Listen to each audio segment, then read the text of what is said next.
एक और लड़की? आखिर तुम लड़कियों को जन्म देना कब छोड़ोगी?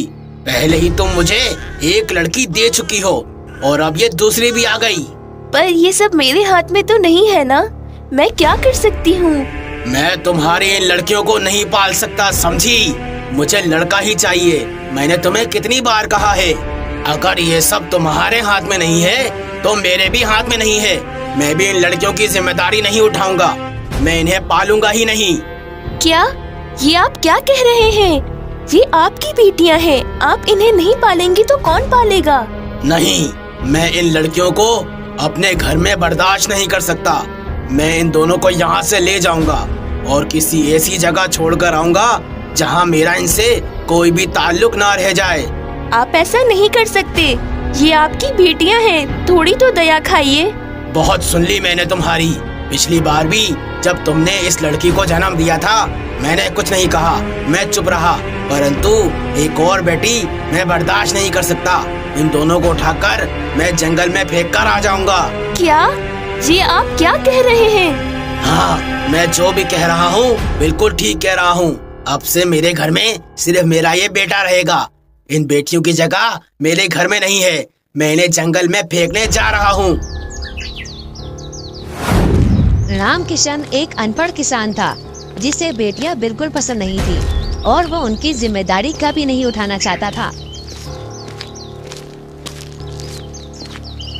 इन दोनों को उठाकर जंगल में कहीं दूर फेंक दूंगा, फिर वहाँ इन्हें कोई जंगली जानवर खा जाएगा और मुझे इन दोनों से हमेशा हमेशा के लिए मुक्ति मिल जाएगी। अगर मैंने ये अभी नहीं किया तो पूरे जीवन मुझे इन दोनों की जिम्मेदारी उठानी पड़ेगी और फिर मैं कहीं का नहीं रहूंगा। ये दोनों मेरे किसी काम नहीं आएंगी, इन्हें फेंकना ही अच्छा होगा। रामकिशन को बेटियों से सख्त नफरत थी, बस इसी कारण वो उन्हें फेंकने के लिए जंगल में अंदर की तरफ ले जाता है।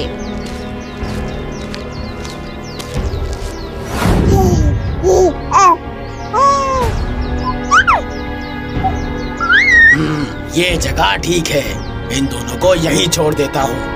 यहाँ जंगली जानवर तो आते ही रहते हैं, कोई भी आकर इनको खा जाएगा और इन दोनों से मेरा पीछा हमेशा के लिए छूट जाएगा। वैसे भी मुझे इन दोनों की वजह से पूरे जीवन में सिर्फ परेशानियाँ ही उठानी पड़ती, इसीलिए अच्छा है मैं अभी ही इन दोनों से अपना पीछा छुड़वा लूं।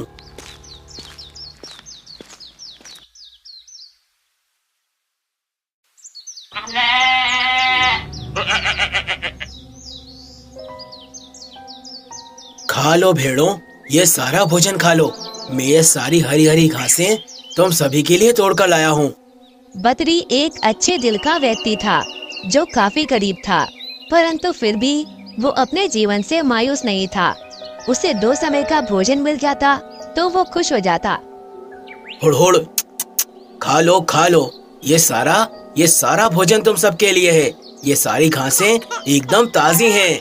हाँ? अरे बाप रे, ये इतने घने जंगल के अंदर इंसानी बच्चों के रोने की आवाज कहाँ से आ रही है? लगता है यहाँ कहीं इंसानी बच्चे आसपास ही हैं। परंतु इस घने जंगल में इंसानी बच्चा कैसे हो सकता है? लगता है इस घने जंगल के अंदर वो बच्चा गुम हो गया है। मुझे उसकी मदद करनी होगी। बद्री उस बच्चे की आवाज सुनकर उसे आसपास जंगल में ढूंढने लगता है। बाप रे, आवाज तो यहीं कहीं से आ रही है, परंतु समझ नहीं आ रहा कि वो बच्चा आखिर कहाँ है जो इतनी जोर जोर से रो रहा है। मुझे कुछ भी करके उसे जल्द से जल्द ढूंढना होगा, नहीं तो कोई जंगली जानवर मुझसे पहले वहाँ पहुँच गया तो वो बच्चे को खा जाएगा। नहीं, मैं उसे ढूंढ लूंगा, मुझे कोशिश करनी होगी।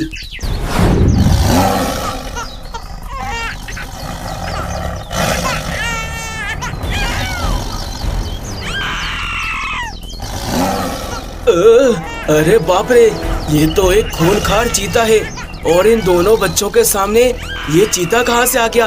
परंतु उससे बड़ा सवाल ये है कि ये दोनों बच्चे इस जंगल में क्या कर रहे हैं? नहीं, ये समय ये सब कुछ सोचने का नहीं है। मुझे उन दोनों छोटे बच्चों की जान इस चीते से बचानी होगी। मुझे उस खूंखार चीते को मारना ही होगा। तभी बद्री अपना भाला चलाता है। वो भाला सीधा जाकर चीते को लगता है और चीता वहीं पर ढेर हो जाता है।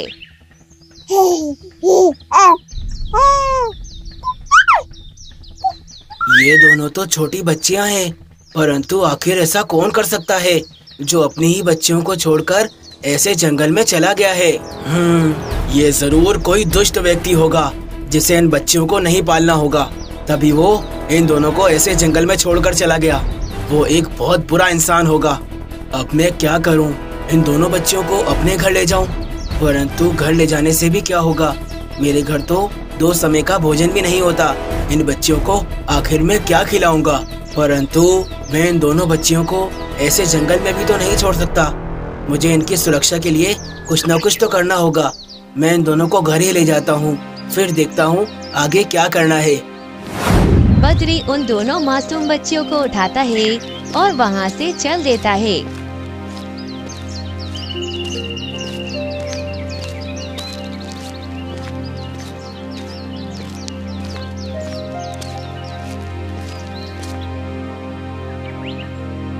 अरे शिवानी, यहाँ आओ। ये देखो मैं क्या लेकर आया हूँ। मेरे पास 2 छोटी छोटी बच्चियाँ हैं। ये बच्चियाँ मुझे जंगल में मिली। लगता है कोई दुष्ट आदमी इन्हें वहाँ छोड़कर भाग गया था। आपने बहुत अच्छा किया, परंतु आप इन्हें घर ले आए। आप जानते हैं ना, हमारे पास खाने को भोजन नहीं होता, तो फिर हम इन दोनों को कैसे पालेंगे? शिवानी, जब ये बच्चियाँ मुझे मिली तो ये जोर जोर से रो रही थी। मुझे देखते ही ये दोनों चुप हो गईं। मैं भी यही सोच रहा था, इन्हें घर तो ले आऊंगा, परंतु इन्हें भोजन कैसे खिलाऊंगा। फिर मैंने सोचा कि मैं इन्हें जंगल में भी तो नहीं छोड़ सकता। देखो शिवानी, मैं जानता हूँ इन बच्चियों के आने से तुम काफी चिंतित हो, परंतु तुम देखना, ऊपर वाला हमारी मदद करेगा। हम दोनों मिलकर इन दोनों बच्चियों का अच्छे से ख्याल रखेंगे। और जहाँ तक इनके भोजन की बात है, मैं कुछ न कुछ कर इन दोनों के लिए भोजन ले आऊंगा। भले हमें भूखा सोना पड़े, परंतु मैं कभी भी इन दोनों को भूखा सोने नहीं दूंगा। आपने सही किया जी।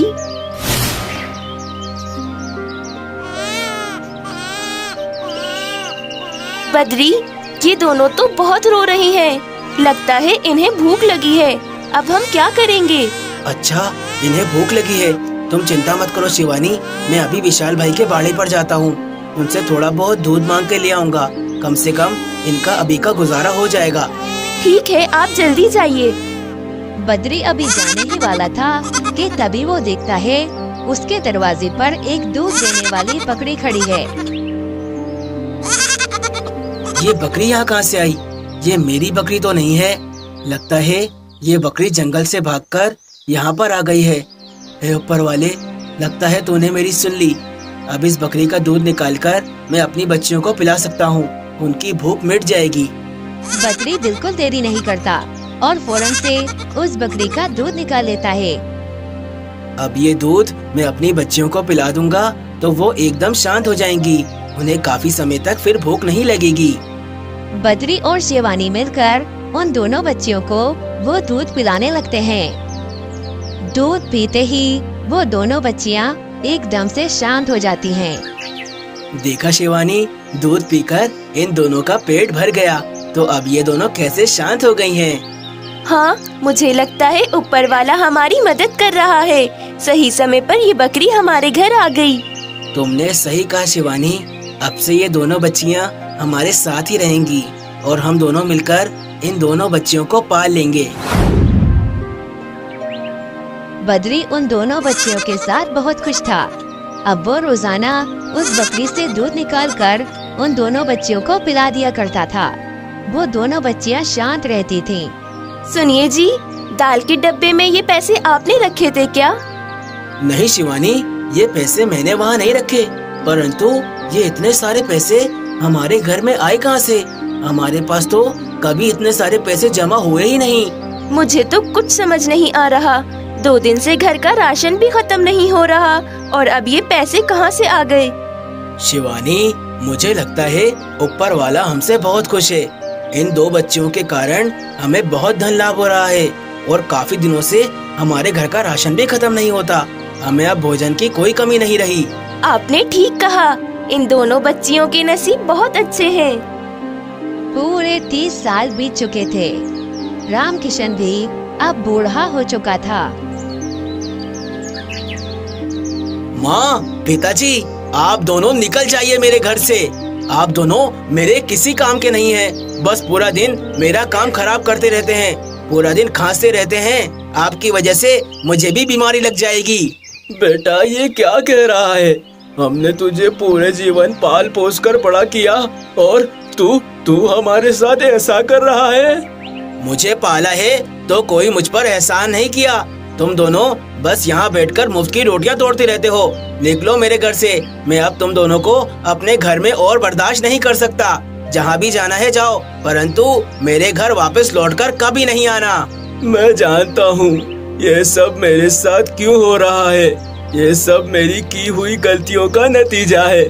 मैंने अपनी जवानी में अपनी बेटियों को अपने घर से निकाल दिया था, तभी आज मेरा बेटा भी मुझे मेरे ही घर से निकाल रहा है।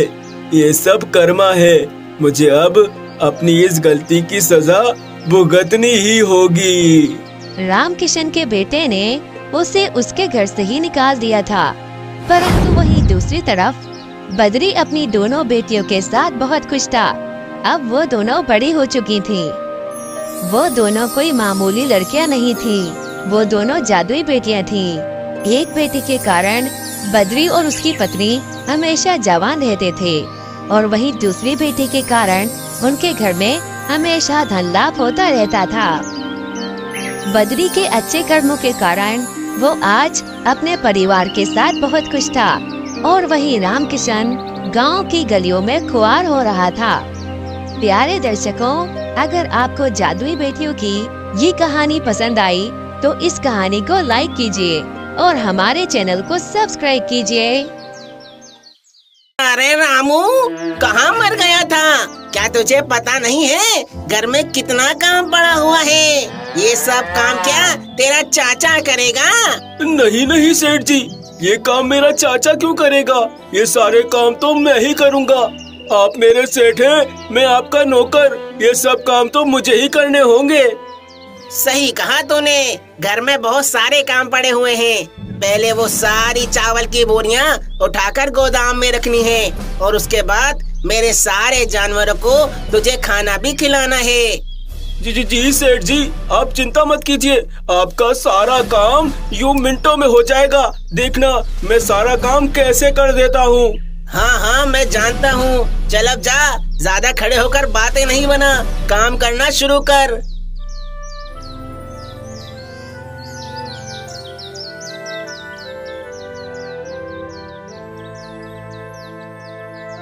अरे बाप रे, लगता है सारे साल की बोरियां सेठ जी ने आज ही मंगा ली। इन सब बोरियों को अंदर रखते रखते तो मेरी कमर टूट ही जाएगी। परंतु मुझे हिम्मत करके ये सारी बोरियां अंदर गोदाम में रखनी ही होंगी, नहीं तो सेठ जी मेरी पगार काट लेंगे। हे ऊपर वाले, मुझे हिम्मत दे, मैं ये सारी बोरियां अंदर रख पाऊं। रामू एक एक करके वो चावल की बोरियां उठाने लगता है और उन्हें गोदाम की तरफ ले जाने लगता है।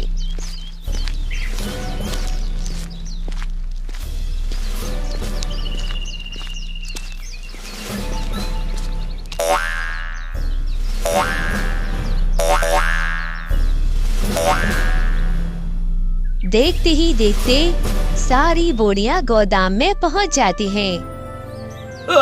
शुक्र है सारी चावल की बोरियां सही सलामत गोदाम में पहुंच गईं, परंतु मेरी कमर में अब बहुत दर्द हो रहा है। लेकिन मैं अभी रुक नहीं सकता, मुझे अभी सेठ जी की बकरियों को खाना भी खिलाना है।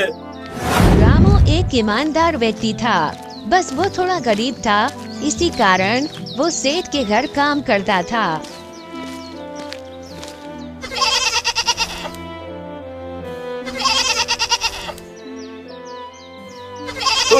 आओ आओ, खा लो, जल्दी जल्दी सभी खाना खा लो। आओ आओ आओ। रामू ने अपना सारा काम कर लिया था। अब वो वापस अपने सेठ के पास जा रहा था, क्योंकि आज उसकी पगार का दिन था। सेठ जी, मैंने अपना सारा काम कर लिया है, आप देख लिएगा। अब मैं घर जा रहा हूँ। मेरी पत्नी भी मेरे घर पे मेरा इंतजार कर रही होगी। अच्छा ठीक है रामू, जाओ जाओ, तुम घर जाओ। हाँ, और अपनी पत्नी का भी ध्यान रखना। अरे सेठ जी, परंतु वो मेरी पगार, शायद आपको याद नहीं है, परंतु आज मेरी पगार का दिन है। आप मुझे मेरी पगार दे दीजिए, मुझे घर के लिए राशन ले जाना है। रामू, मैंने तेरी पगार बहुत संभाल कर रखी थी, बस कुछ खर्चों की वजह से तेरी वो पगार खर्च हो गई। पर तू चिंता मत कर, आने वाले 5-6 दिनों में तू मुझसे पगार ले लेना। सेठ जी, परंतु मेरे घर पर भी बहुत सारे खर्चे हैं, मैं अपने घर के खर्चे कैसे चलाऊंगा? आप मुझे पगार दे दीजिए ना। देखिए, आपके पास कुछ पैसे तो पड़े ही होंगे। रामू, मैंने तुझसे कहा ना, मेरे पास तेरी पगार नहीं है, तेरी पगार मुझसे खर्च हो गई। अब जा यहाँ से, मेरा दिमाग खराब मत कर। वैसे भी तेरे जैसे नौकर मुझे यहाँ बहुत मिल जाएंगे। अच्छा होगा तू यहाँ से चुपचाप चला जा, मैं कह रहा हूँ, तेरी पगार मैं तुझे दे दूंगा। अच्छा ठीक है सेठ जी, आप मुझे काम से मत निकालिएगा। ठीक है, आप 5 दिनों के अंदर अंदर मेरी पगार मुझे दे दीजिएगा, मुझे घर पर बहुत काम है। पगार न मिलने के कारण रामू बहुत उदास हो जाता है और वहाँ से अपने घर की तरफ चल देता है।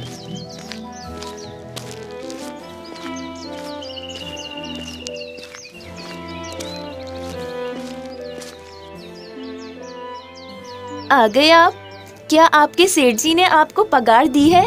नहीं रानी, मैंने अपने सेठ जी से पगार का कहा तो वो कहने लगे कि उनसे मेरी पगार का ही खर्च हो गई, तो आने वाले 5-6 दिनों में वो मुझे मेरी पगार दे देंगे। क्या 5-6 दिन का तो घर में राशन भी नहीं बचा, अब हम क्या करेंगे? हम अब क्या कर सकते हैं रानी, सब कुछ ऊपर वाले पर ही छोड़ देते हैं, कुछ न कुछ हो ही जाएगा।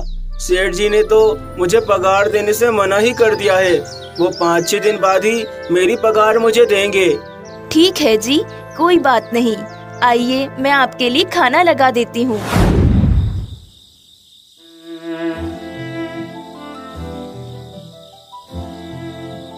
ये थोड़े से दाल चावल ही बचे थे, मैं आपके लिए ले आई।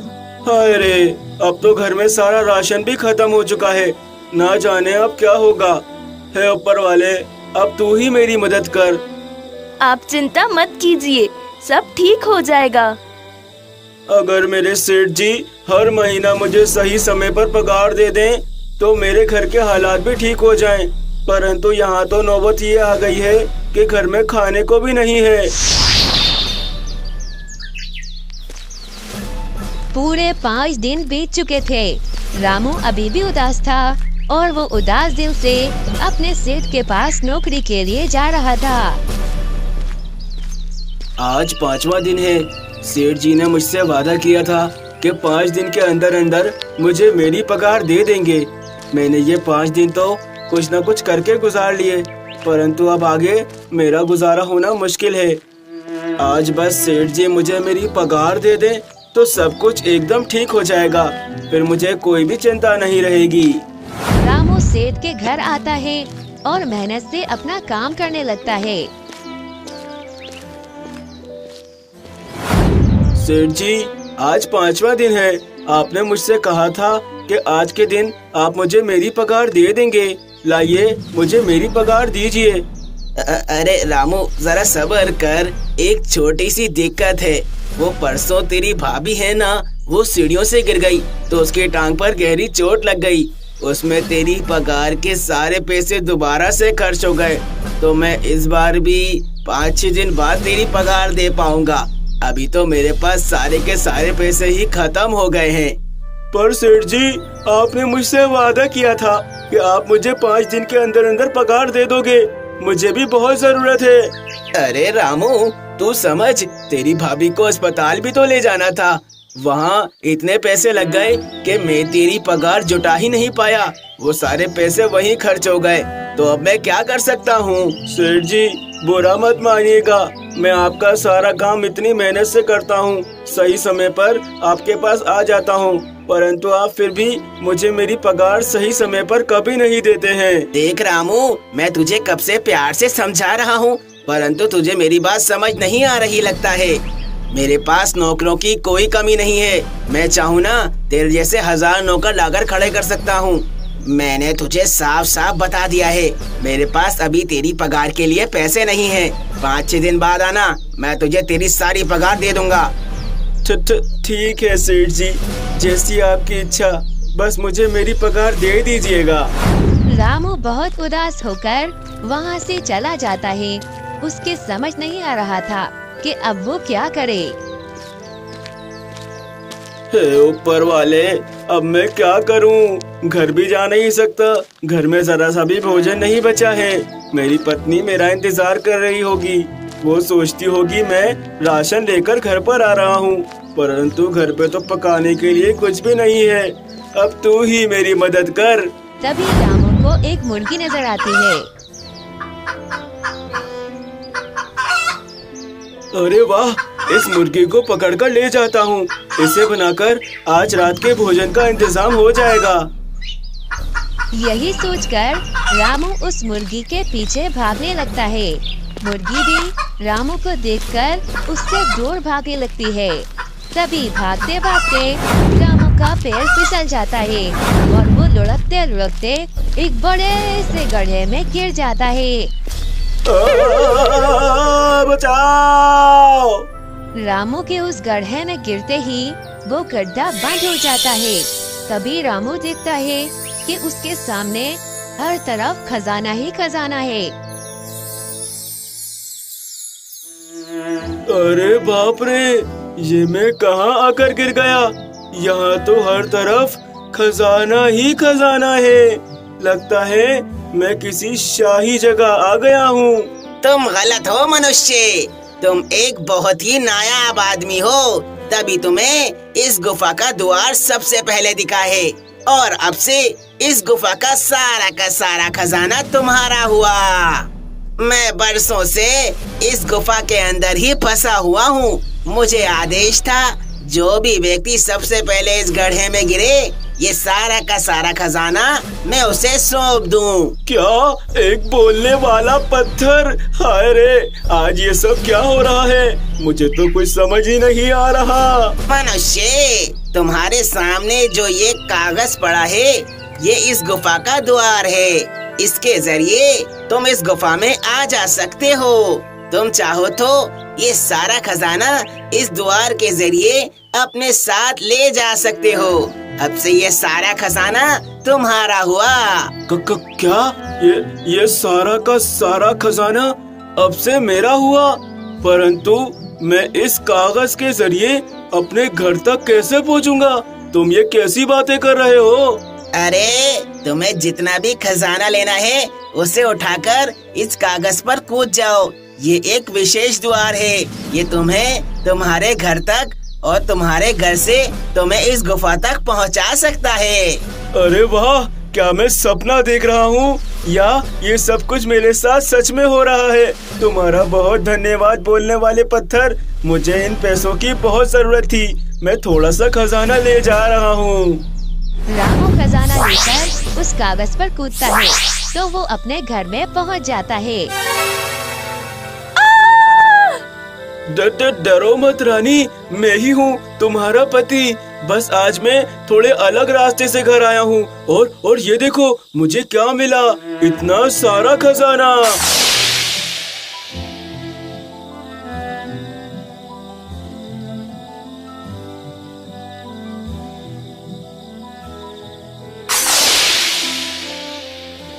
देखा, मैं कहती थी ना आपको कि सब ठीक हो जाएगा।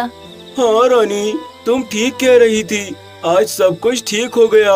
अब मुझे जब भी पैसों की जरूरत पड़ेगी, मैं इस द्वार के जरिए उस गुफा में चले जाऊंगा और अपनी जरूरत के लिए जितने पैसे चाहिए होंगे उतने ही निकाल कर खर्च कर लूंगा। अब मेरा जीवन भी पहले जैसा नहीं रहेगा और मुझे अब उस सेठ के पास नौकरी करने की कोई आवश्यकता भी नहीं है। रामू को अब जब भी जरूरत होती वो उस गुफा में जाकर वहाँ से खजाना ले आता। ऐसे रामू के पास अब काफी सारा खजाना जमा हो गया था और पूरे गांव में ये बात फैल रही थी कि रामू उस गांव का सबसे अमीर व्यक्ति बनता जा रहा है। अच्छा, तो इसका मतलब मेरे छोटे जासूस ने मुझे सब कुछ सही बताया था। ये रामू इस द्वार के जरिए किसी गुफा में जाता है और वहाँ से खजाना लेकर आ जाता है। ये तो इसको बड़ी सही चीज मिल गई है। मुझे इससे ये चीज चुरानी होगी और उस गुफा में पहुँचना होगा ताकि मैं इससे ज्यादा अमीर हो सकूं। ये नौकर मुझ सेठ से आगे कैसे निकल रहा है? फिर क्या था, एक दिन मौका पाकर सेठ रामू के घर में घुस जाता है और उस द्वार के जरिए वो गुफा में पहुंच जाता है।